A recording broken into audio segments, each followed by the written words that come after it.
Hello, Tech Pros, episode 204. Welcome to the podcast where I chat with professionals who are getting the job done using technology 7 days a week.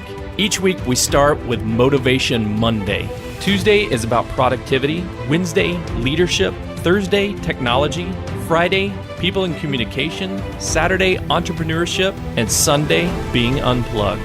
All right, let's get started. Hello, Tech Pros. This is Chad Bostic, and I'm excited to be here on day number 1 of our second Signature Series week. If you missed the first week, you can go to hellotechpros.com/career. That's hellotechpros.com/career and get access to the first Signature Series week. That week was about how to put your career, launch your career into hyperspace. A lot of folks are stuck in a dead-end career. They feel like, man, I've made it to this plateau, but now like everything is not going upwards and onwards. It just seems to be doing the same thing over and over and over. That was a couple of weeks ago. We covered 7 days of content, 7 days of building your career, of getting it launched and making things start again. So if you missed those episodes, go to hellotechpros.com/career. This week, we're going to be covering a different topic. Instead of working on your career, we're going to be working on launching your first business. Or if you've already launched your first business, maybe some tips and tricks on how to make your business a little bit more successful, or how to, get over the plateaus that you're currently experiencing. So this is our second Signature Series week about starting your first business. And to follow along at home, to follow along with all of the resources, with all of the action items, with all of the homework, go to hellotechpros.com/start. That's hellotechpros.com/start. You're going to get at least 7 days of emails that cover both the links to the audios. So in case you miss any of the audio episodes, like if you're coming in on day number 4 or day number 3, well, this is day number 1. So you've already, in case you don't want to miss any of these 7 episodes, in case you miss them in your Apple feed or whatever throughout the week, you'll get an email with links to every single one of the 7 of the podcast episodes, as well as all of the homework. Now, this is really, really critical. I got some amazing feedback from my students in the last course. And by the way, this is all free, absolutely free content. There's nothing that I'm charging for this. This is 7 days. This is like almost 4 hours or over 4 hours of startup training for you guys that I'm just giving away for free based off of my experience and the things I've learned launching or trying to launch other businesses and now getting Hello Tech Pros off the ground. And this is all free, and I want you to follow along at home. Again, I got some amazing feedback from some of my students from the career course about, gosh, these emails are very helpful. Like, you are holding me accountable. I actually, in the first homework for the first email in that other course, in that career course, I actually called out the students and I said, hey, your homework here is just to reply and answer this one question, or answer these 3 questions. Answer these 3 questions. And I got a lot of students that actually did. They replied back and they said, okay, you're going to hold me accountable, then here's my answers. I followed up with them and I said, congratulations. I think that's a great idea. I understand, why you feel this way, or I don't understand. Tell me more. And I can't tell you how many people said, wow, I was not expecting a response. I thought this was just an automated system and you were just like virtually holding me accountable. No, I really, really want to hold you accountable. I want to see you successfully start your own business. In the last course, I successfully helped many of my students get their careers unstuck from where they were at. So in this course, it's absolutely critical for you to sign up for the email course, the companion email course that goes along with these podcasts. And I will be sending you emails that hold you accountable to starting your own business, and also provide you, the tips and tricks in kind of a short form and a bullet point list of the things that you need to be doing. And those homework items, you have to participate. If you don't participate, why are you listening to this? If you're not a person who actually wants to commit, then what are you doing this for? Why are you listening to podcasts? Is it just entertainment, or are you trying to actually get something out of it? Do you really want to start your own business? If so, this is the course for you to get you started. Again, it costs $0, and there's going to be a great, awesome amount of content.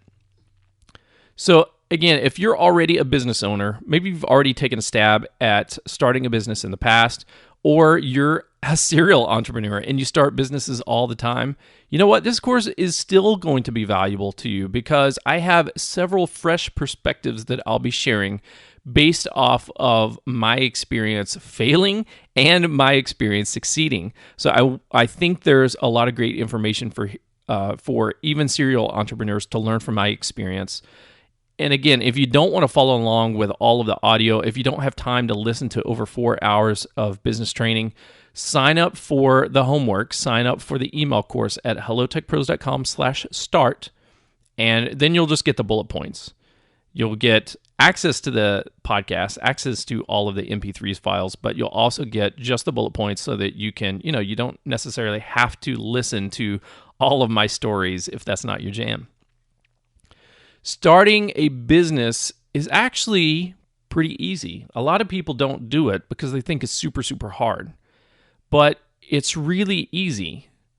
As a matter of fact, I'll tell you a secret.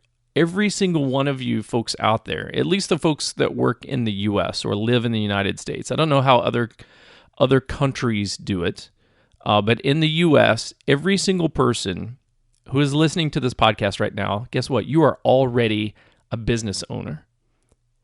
And I say that because in the tax system, when you file in the IRS, you have different options on how you want to incorporate your business. And one of the options is sole proprietorship. So what that means is, and I'm not a tax accountant, I'm not an attorney, I'm not providing tax specific situation or specific recommendations on how to file your taxes. But if you just go to, when you file your taxes, any side cash that you make outside of your 9-to-5 job, you can assign it as, hey, this is my work at home, this is my side business, I'm filing it as a sole proprietor, and all of that stuff just rolls into your normal tax deductions that you normally do. Now, there may be different benefits to file under an S Corp or under an LLC. There's a lot of different things, but that can get super complicated.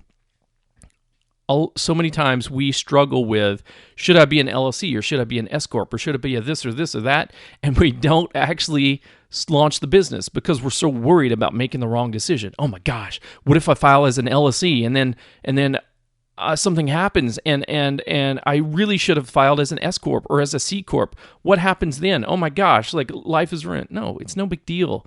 You just go to a lawyer, you go to your CPA, you go to whoever, and you say, I've filed under a sole proprietorship for the last 3 years. Now I think it's time to switch. Or I filed under an LLC for the last 6 months, and now I think I might need to switch. Can you help me out with that? There's lots of tax professionals. There's lots of business professionals who are experts at that question and can solve that for you. That's not what this career course is about. That's not what this Start Your First Business course is about.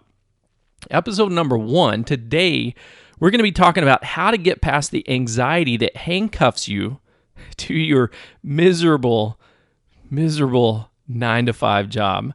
And we're going to get to some of the things, some of the anxiety includes like, oh my gosh, I don't know whether to file as an LLC or an S Corp or a C Corp, and your brain goes crazy and you never actually launch your business because you're too worried about what happens if I get screwed in my taxes and the government takes more of my money. So instead of working on building your business and trying to create more revenue, you don't want the IRS to accidentally get more money because you should have filed a different way and therefore you don't make any more money. And man, it's sad. It sucks. So let me tell you a personal story.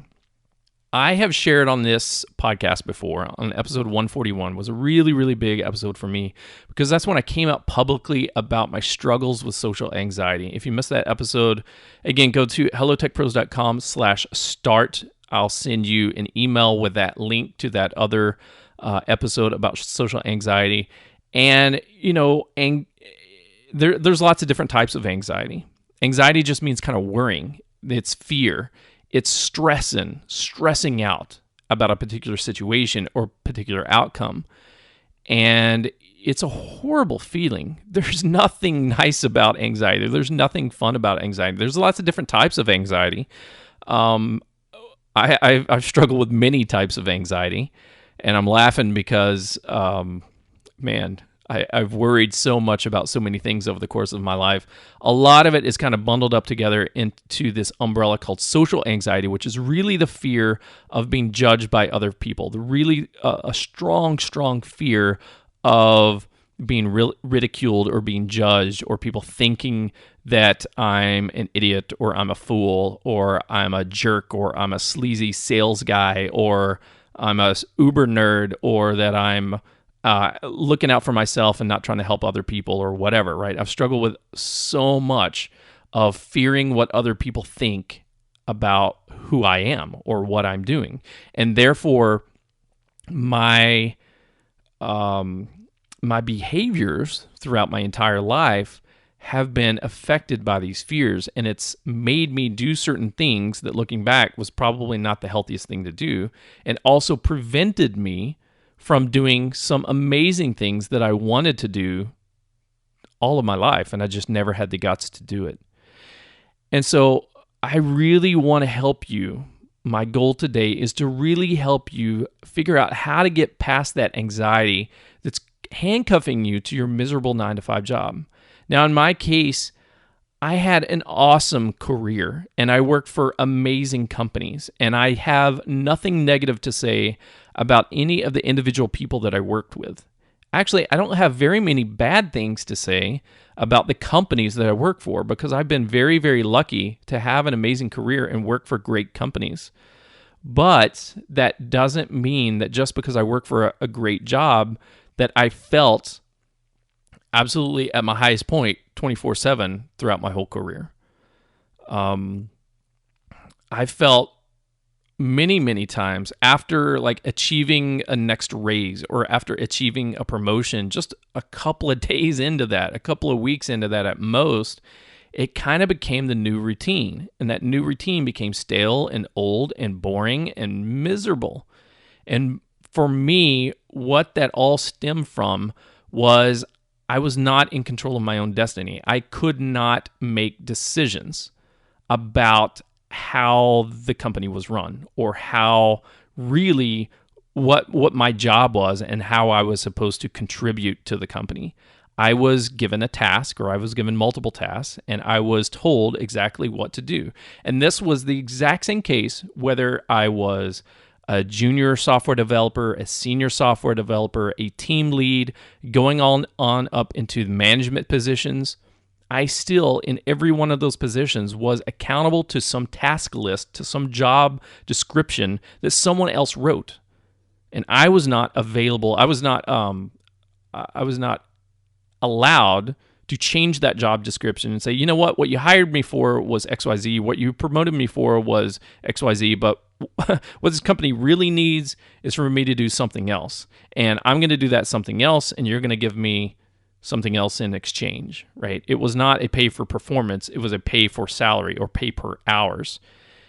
And let me tell you, throughout the last course, a few weeks ago when that last course came out, the career hyperdrive course, I had some amazing improvements. I had some amazing changes in my career, and I got a lot of money, and I got a lot of respect, and I got a lot of confidence as I was recovering or getting over some of my social anxieties by building up my career.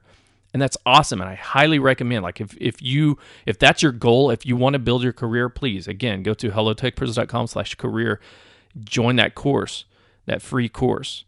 But for me, even though I was succeeding, what other people, many of my friends, many of my family would say, Chad, you have made it. You are successful. I look up to you, dude. I respect you. I have a whole lot of respect. And I have a whole lot of just wondering how you do this. How are you able to, to have all this success? And to me, I felt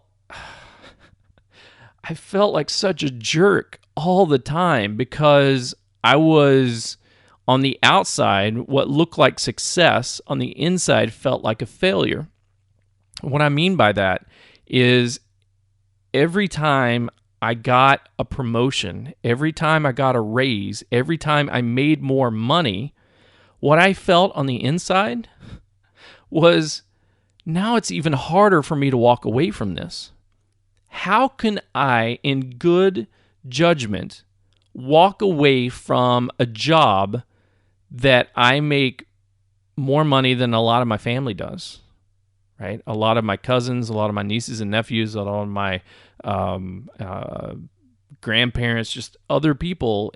You know, I was a software developer, right, and IT manager, and as you guys know, like tech pros get paid really, really well.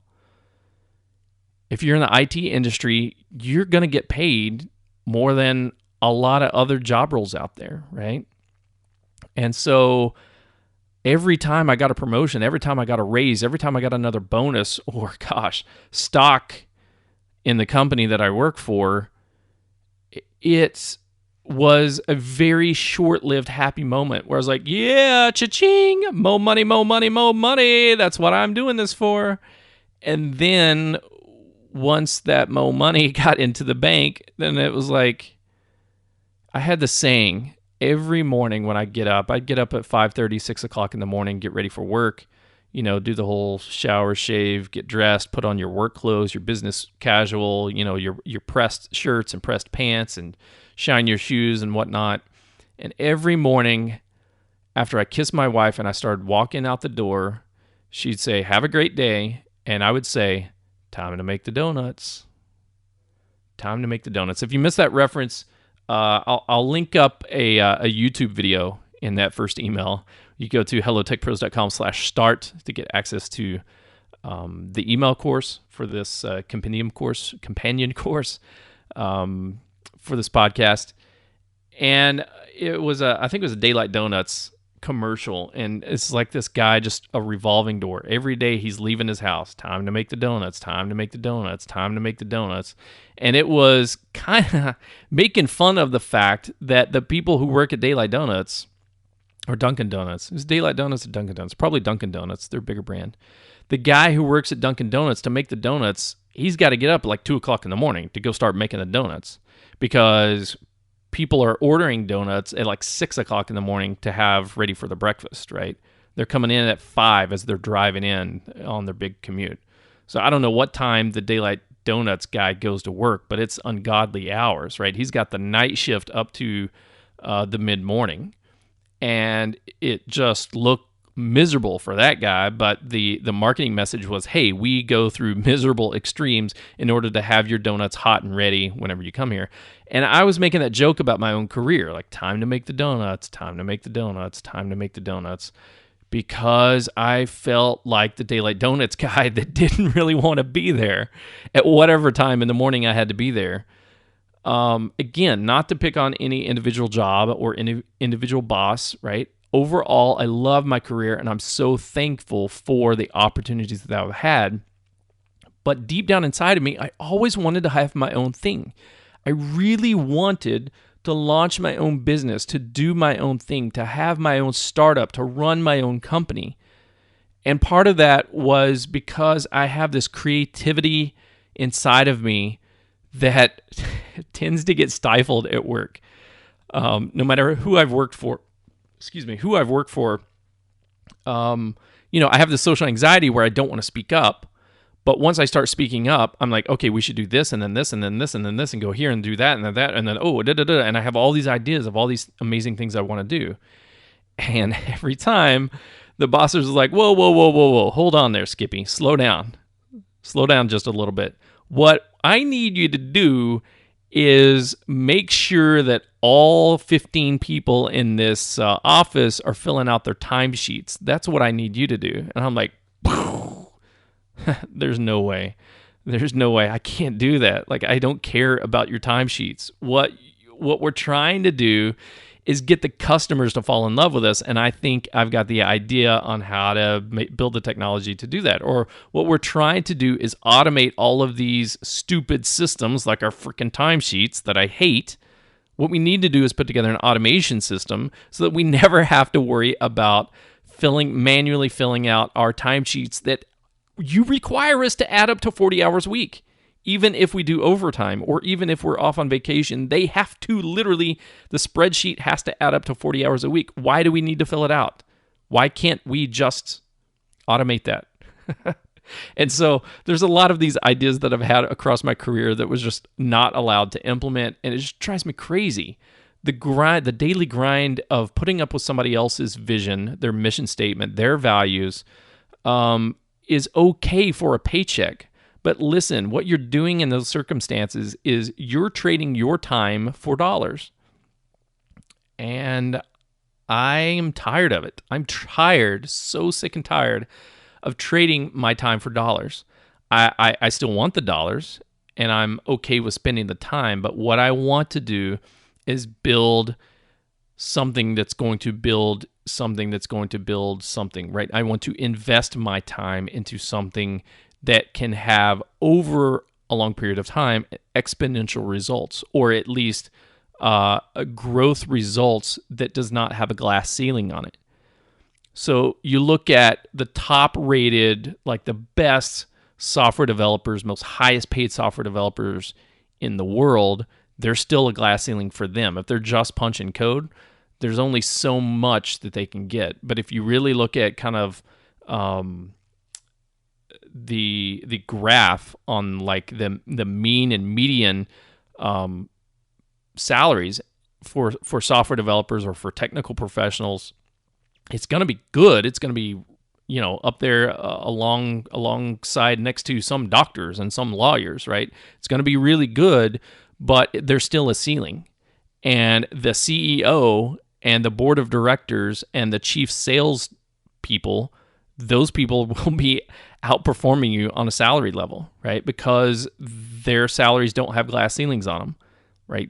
Once they hit the top level that HR says that they're allowed to be paid, that's it.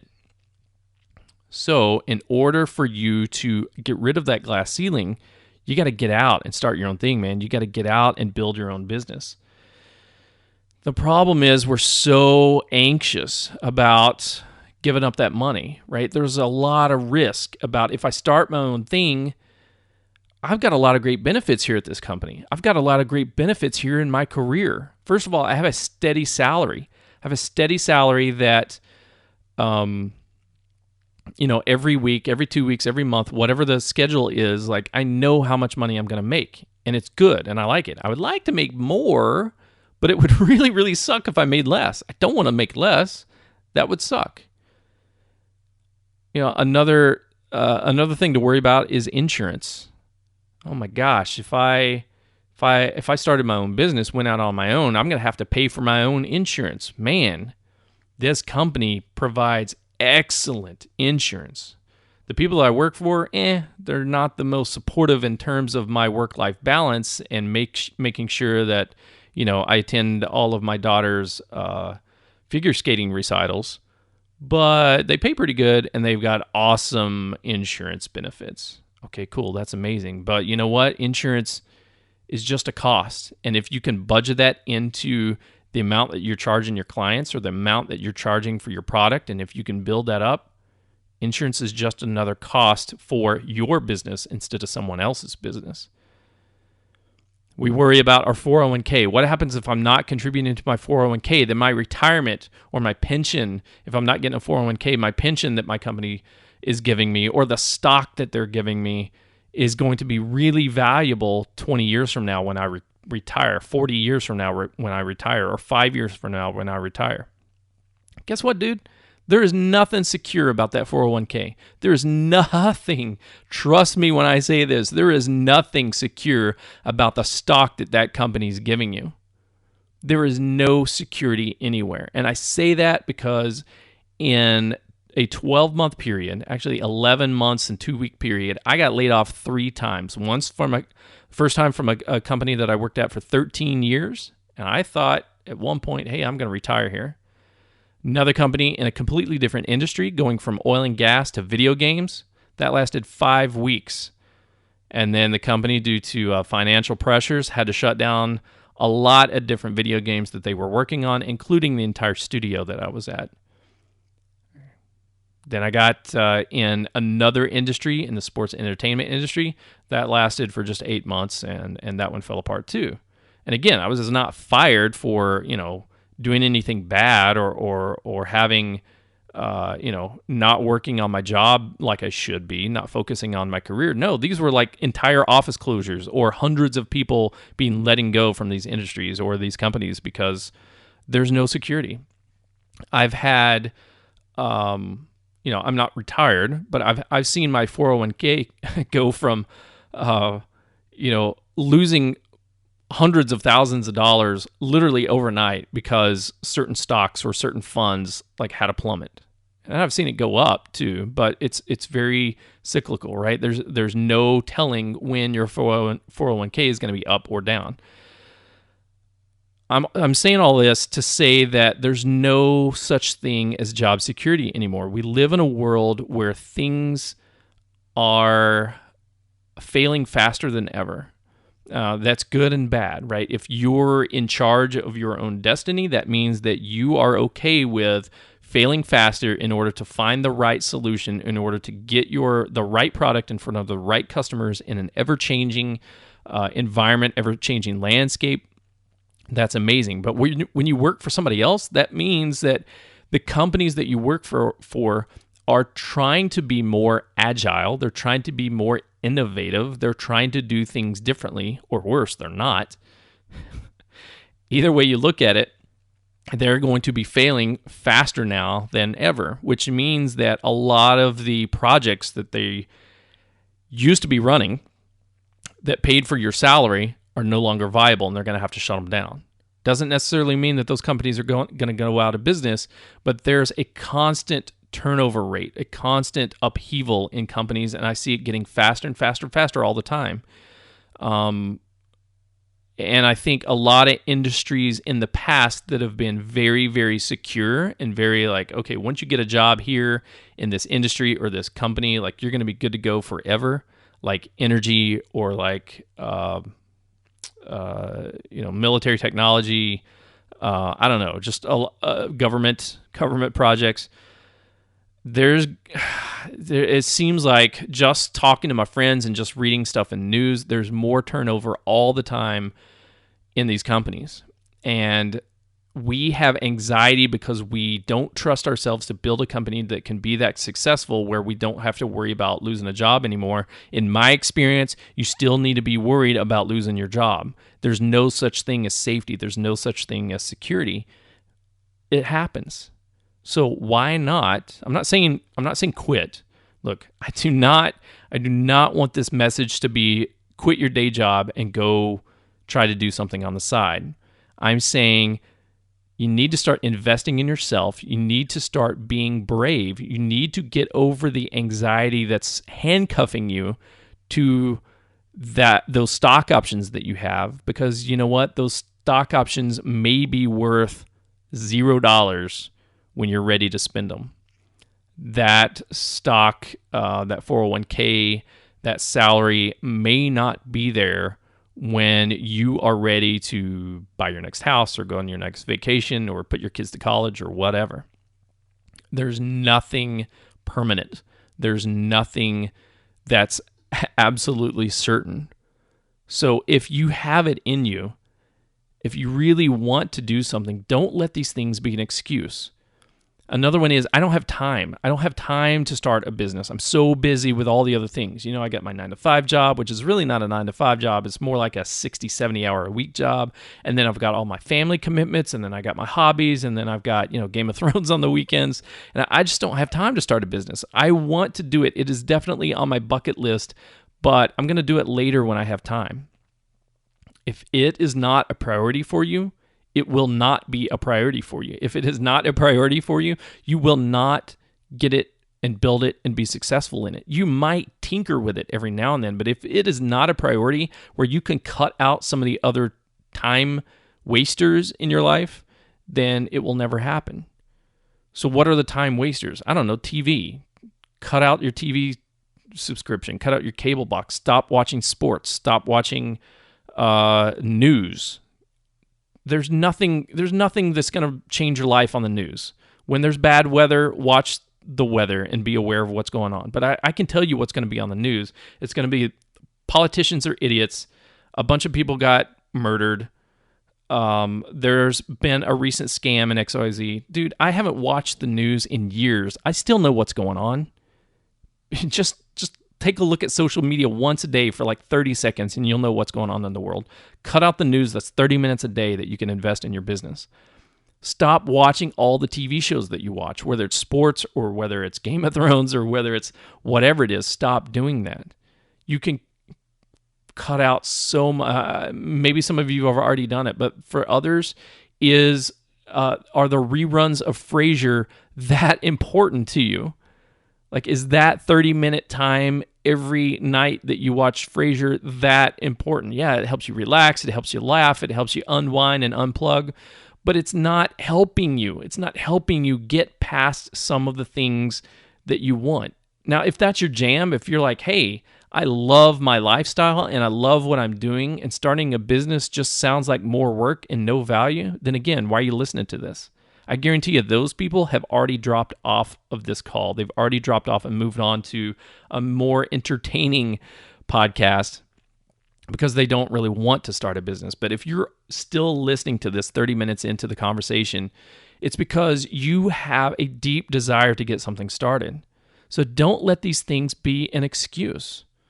So many people say, I am just waiting for a great business idea. I can't tell you how many times I've heard from my brother-in-law, all I need is this one good idea. I need one good idea, and then I'll be set. Then I can give my boss the finger. Well, we talked about 1,000 different ideas, and unfortunately, to this point, he's never actually launched any of them. He's never done any of them because I personally, gosh, I'm worse than him because I have an Evernote notebook full of literally hundreds of ideas, great business ideas, good business ideas, horrible business ideas that I never actually took action on. I have in the past paid thousands and thousands of dollars for domain names that I bought, and I might have worked on a side project nights and weekends, but I never actually launched it. I never actually tried to create a business out of that domain name or that business idea because at some point I got anxious about it. And I said, I've lost faith. I don't think it'll work. Or I'm not sure that anybody's going to buy into it. And I talked myself out of the idea. And back to the beginning, we talked about business taxes and how to file for your business and, whether or not to get a lawyer and how to secure your intellectual property. And do you need a privacy policy on your website? All that stuff doesn't freaking matter at the beginning. At the beginning, you just need to start with, here's what I'm going to do and here's how I'm going to get customers, right? Starting a business is really about solving a problem or providing value to a customer in exchange for money, in exchange for revenue, right? It's not about how you're filing your taxes. It's not about, do you have a privacy policy? It's not about, are you going to make enough money to pay for all of the insurance that your company pays for? It's about, can I get in front of people, real live human beings, and figure out what their problems are, solve those problems, and then be paid for it. Right? Can I exchange the information, the services, the products, the help, the support? Can I exchange that to someone and then be confident enough to say, hey, I know that you're going to get $200 in value out of this. When you buy my thing, it will be worth $200 for you. I'm only going to charge you $49. When you can get to that point, then you have a business. When you're actually taking money in from somebody, you have a business. Until then, you're a wantrepreneur. I have been a wantrepreneur my entire life. I want to create a business, but I don't have the right logo.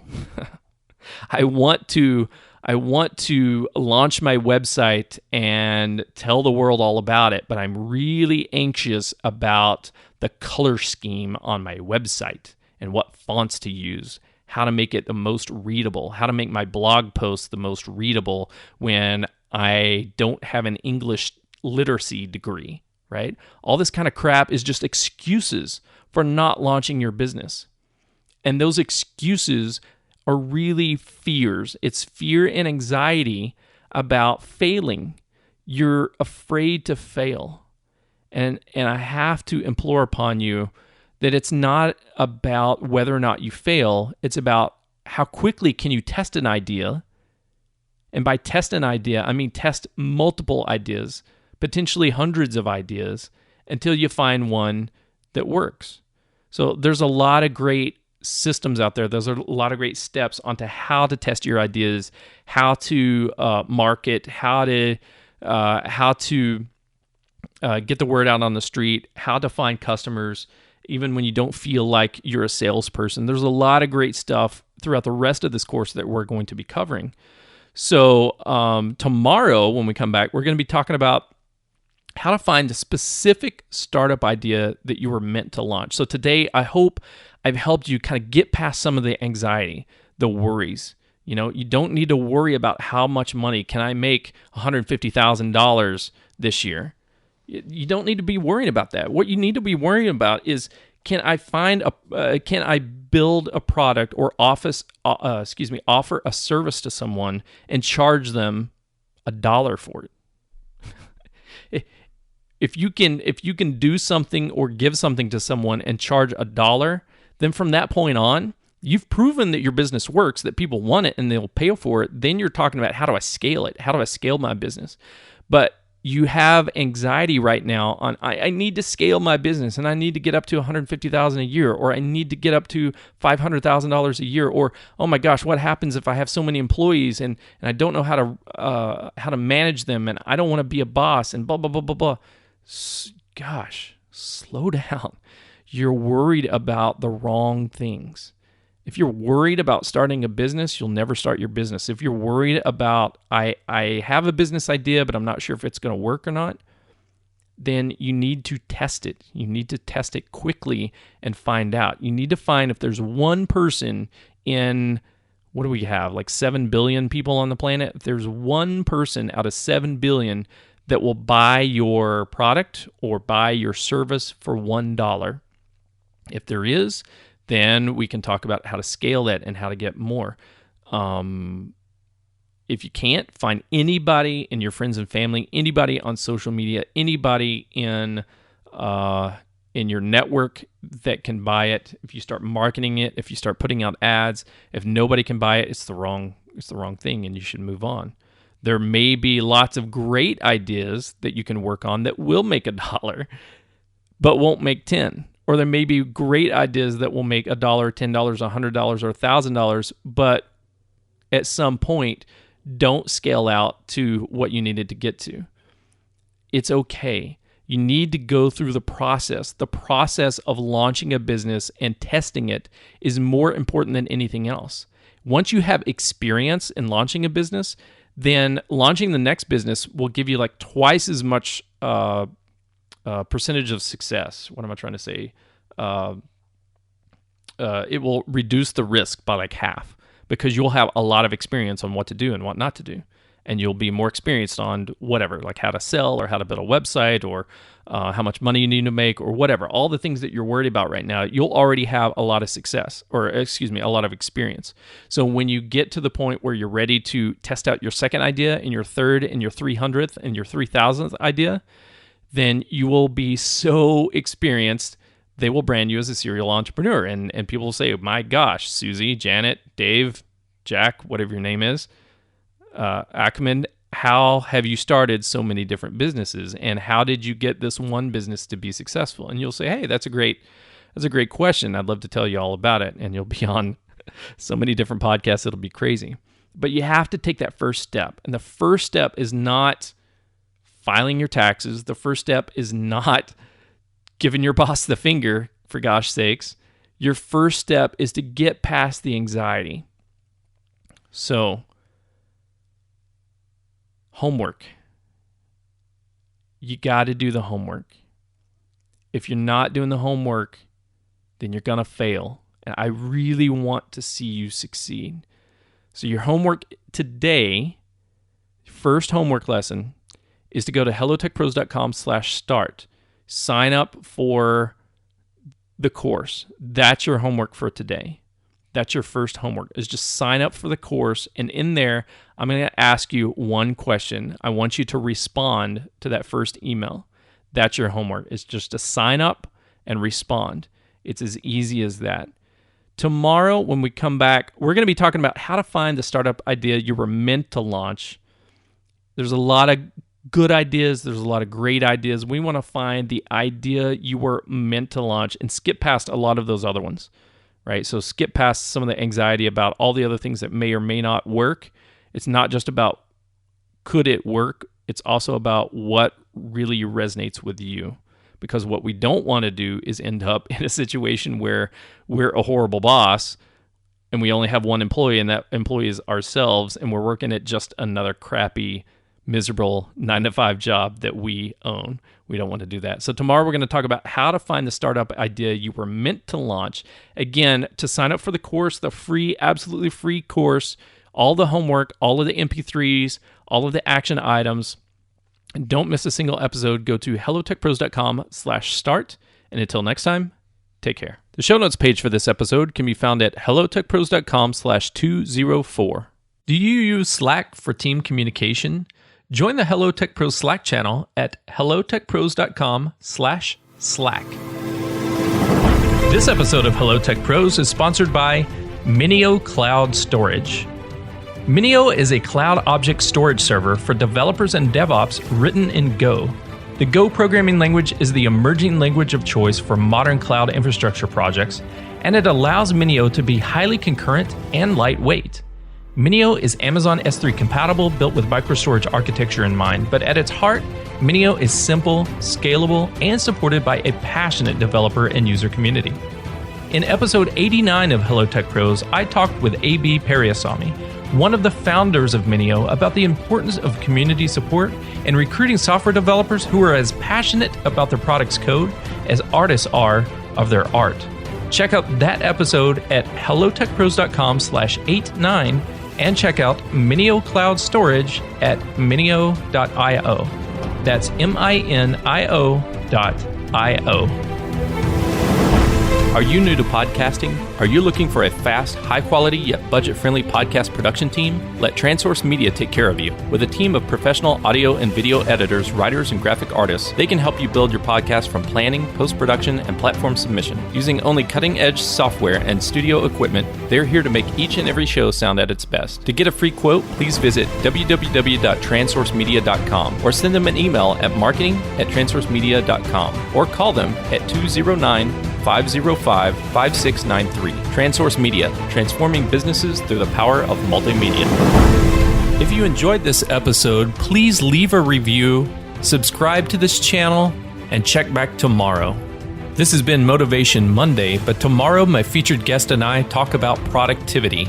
On Wednesday, leadership, Thursday, technology, Friday, people and communication, Saturday, entrepreneurship, and Sunday, being unplugged. Then next week, we start it all over again with Motivation Monday. And I'll talk to you tomorrow.